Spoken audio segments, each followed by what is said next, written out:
अंबिकापुर जिले के लुंड्रा थाना क्षेत्र में एक नाटकीय लेकिन खतरनाक घटना सामने आई है। 27 वर्षीय योगेश यादव ने अपनी पसंद की लड़की से शादी न होने पर टावर से कूदकर जान देने की धमकी दी और करीब 4 घंटे तक 40 फीट ऊंचे मोबाइल टावर पर बैठा रहा। ये घटना चीरोपारा में लुंड्रा थाने से लगभग 200 मीटर दूर हुई है। युवक लगातार नीचे कूदने की धमकी देता रहा, जबकि परिजन और पुलिस उसे समझाने में लगे रहे। परिवार ने अनंतर शादी कराने पर सहमति जताई, जिससे योगेश यादव खुद टावर से नीचे उतर आया। हालांकि लड़की ने शादी से साफ इनकार कर दिया है और उसके खिलाफ बेवजह परेशान करने और छेड़छाड़ की रिपोर्ट दर्ज कराई। टावर से उतरते ही पुलिस ने योगेश यादव को गिरफ्तार कर कोर्ट में पेश किया, जहां उसे जेल भेज दिया गया है। छत्तीसगढ़ के उप मुख्यमंत्री और गृह मंत्री विजय शर्मा आज जगदलपुर के लिए रवाना हुए। रवाना होने से पहले उन्होंने पत्रकारों से बातचीत में कहा कि कुख्यात नक्सली लीडर पापा राव अपने साथियों के साथ आज समाज के सामने आत्मसमर्पण करेगा।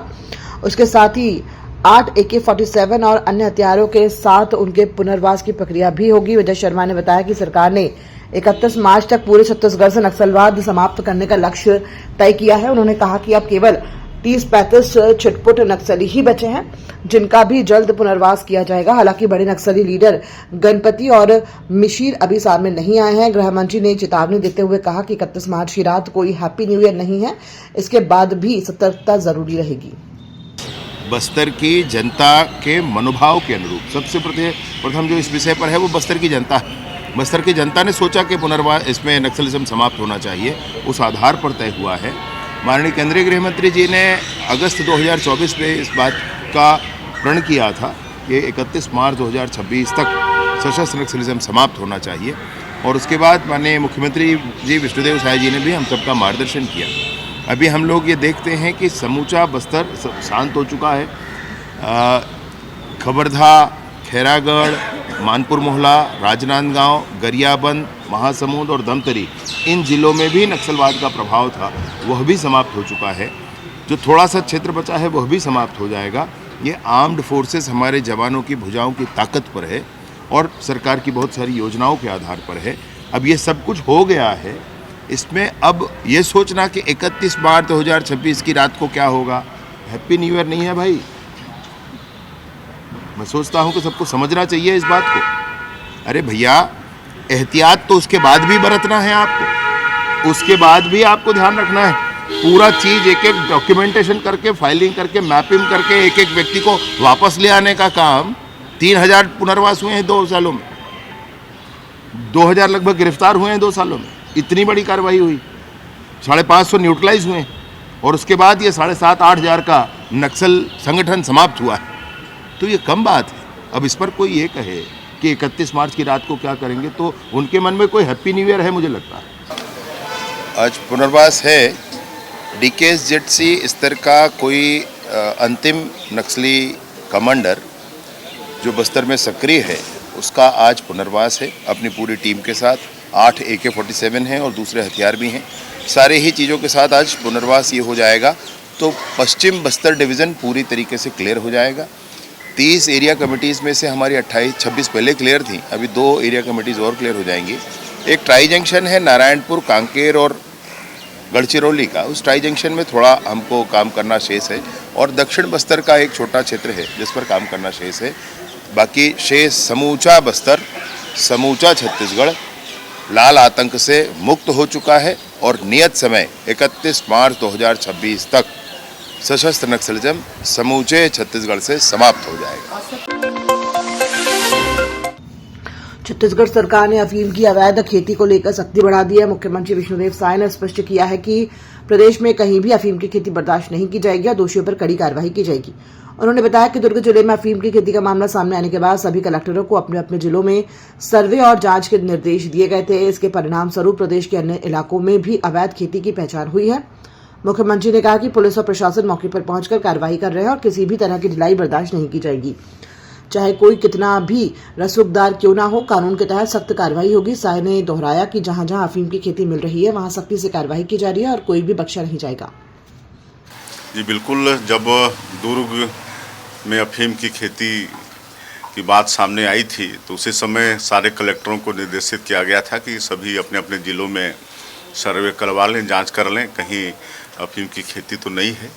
और उसी का परिणाम है कि और भी कुछ जगहों में हमारी पुलिस वहां पर जाकर चिन्हित की है और उनके ऊपर सख्ती से कार्रवाई सरकार कर रही है।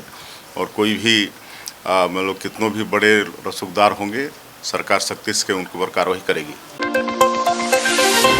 छत्तीसगढ़ आज एक ऐतिहासिक आयोजन का गवाह बनने जा रहा है। देश में पहली बार खेलो इंडिया नेशनल ट्राइबल्स गेम्स का आयोजन हो रहा है, जिसकी मेजबानी छत्तीसगढ़ कर रहा है। मुख्यमंत्री विष्णुदेव साय ने कहा कि ये प्रदेश के लिए गर्व और सौभाग्य की बात है कि उसे इस बड़े आयोजन की मेजबानी का अवसर मिला है। इस मेगा इवेंट का शुभारंभ आज शाम केंद्रीय खेल मंत्री मनसुख मांडविया करेंगे। आयोजन में देश भर से जनजातीय खिलाड़ी हिस्सा लेकर अपनी प्रतिभा का प्रदर्शन करेंगे। हाँ, देश में पहली बार खेलो इंडिया नेशनल ट्राइबल गेम का आयोजन हो रहा है और छत्तीसगढ़ का सौभाग्य है कि इसकी मेज़बानी करने का सौभाग्य छत्तीसगढ़ को मिल रहा है। आज शाम को हमारे केंद्रीय खेल मंत्री आदरणीय श्री मनसुख मांडविया जी इसका शुभारंभ करने वाले हैं। गरियाबंद जिले में वन विभाग की एंटी पोचिंग टीम ने हाथी के दांत की तस्करी की फिराक में घूम रहे 3 आरोपियों को गिरफ्तार किया है। आरोपियों ने बताया कि ये दांत वर्ष 2021 में ग्राम सिहार के गंगाराम के खेत में मिला था। गंगाराम का सितंबर 2022 में हाथी मानव द्वंद में निधन हो गया था।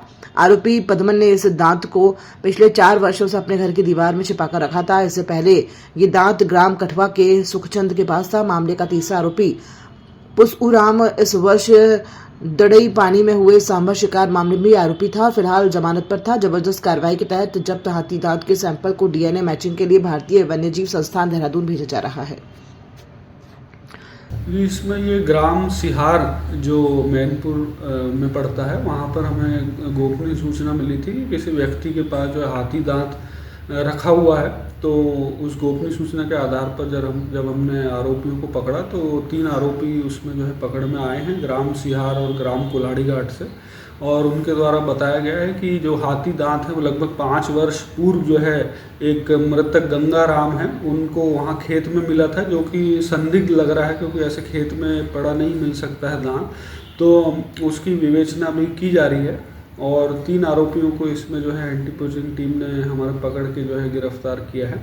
और हाथी की जो है तलाश अभी जारी है। मतलब संभवतः हो सकता है कि ये भी सूचना मिल रही है हाथी शायद कहीं दलदल में फंसा था, लेकिन उसकी पुष्टि नहीं हुई है। 4 साल पहले का मामला है, तो उसका भी जो है खोजबीन जारी है। और हाथी का जो दांत का जो सैंपल है उसको हम wild life institute of India Dehradun भेज रहे हैं, ताकि दूसरे हाथियों का जो डेटाबेस है पूरे उड़ीसा और छत्तीसगढ़ का, उससे मिलाया जाए कि कौन से हाथी से ये मैच हो।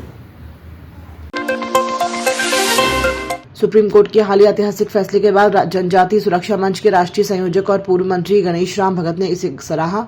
उन्होंने कहा कि इस फैसले से धर्म परिवर्तन करने वालों का अनुसूचित जाति का दर्जा समाप्त हो जाएगा और ये जनजातीय समाज के लिए भी सकारात्मक संदेश है। गणेश राम भगत ने कहा कि सरगुजा और जशपुर में तेजी से धर्म परिवर्तन हो रहा है और सुप्रीम कोर्ट ने इस पर बड़ा अंकुश लगाया है। उनका कहना है कि देश भर में आदिवासी अपनी परंपरा और संस्कृति को छोड़कर धर्म परिवर्तन नहीं कर सकते। उन्होंने बताया कि 24 मई को दिल्ली में 5 लाख की संख्या में जनजातीय समाज के लोग धर्मांतरण के खिलाफ विरोध प्रदर्शन करेंगे। साथ ही उन्होंने केंद्र सरकार से मांग की है कि जो जनजातीय समाज से धर्मांतरित हो चुके हैं उनके आरक्षण को समाप्त किया जाए। गणेश राम भगत ने कहा कि सुप्रीम कोर्ट के इस फैसले से जनजातीय समाज के लिए आगे का रास्ता साफ हो गया है और इससे सामाजिक और सांस्कृतिक संरक्षण को मजबूती मिलेगी। मैं माननीय उच्चतम न्यायालय के फैसले सुनकर इतना प्रसन्न हूँ। हमारा सरगुजा जशपुर क्षेत्र में इतने जोर से धर्मांतरण हो रहे हैं, उसके ऊपर बहुत बड़ा अंकुश और उच्चतम न्यायालय ने लगाया है। इसका क्रियान्वयन जल्दी हो जाए, ये हम सरकार से अपेक्षा करते हैं। दिल्ली में भी आपका अब आने वाले समय में आप लोगों जनजातीय सुरक्षा मंच 24 मई को लगभग 5 लाख पूरे देश के जनजातियों का रैली होना निश्चित है। इसमें पूरे देश भर के जनजातीय समाज के लोग जाएंगे और हम लोग मांग करने वाले हैं कि जितने भी धर्मांतरित लोग हैं, चाहे वो ईसाई हो, चाहे मुस्लिम हो, चाहे अन्य कोई धर्म में चला गया है, ऐसे लोगों का आरक्षण भारत सरकार तुरंत बंद करे। इसलिए कि वो जनजाति समाज का रूढ़ी को नहीं मानता है। जनजाति समाज की जितनी परंपराएं है, संस्कृति है, उनको छोड़ चुका है तो आदिवासी हो नहीं सकता। और जब आदिवासी हो नहीं सकता है तो उसको आदिवासी का आरक्षण प्राप्त करने का अधिकार नहीं। ये हमारी मांग है। सुप्रीम कोर्ट ने तो एक रास्ता खोल दिया है, क्योंकि एससी वर्ग के लोगों को साफ तौर पर कह दिया गया है कि वो इसलिए तो मैं बोल रहा हूँ कि बड़ी खुशी की बात है। शुरुआत तो वो न्यायालय ने कर दिया है, अब हम लोग जा रहे हैं। हमको विश्वास है कि अनुसूचित जनजाति के बारे में भी दरवाजा जल्दी खुलेगा।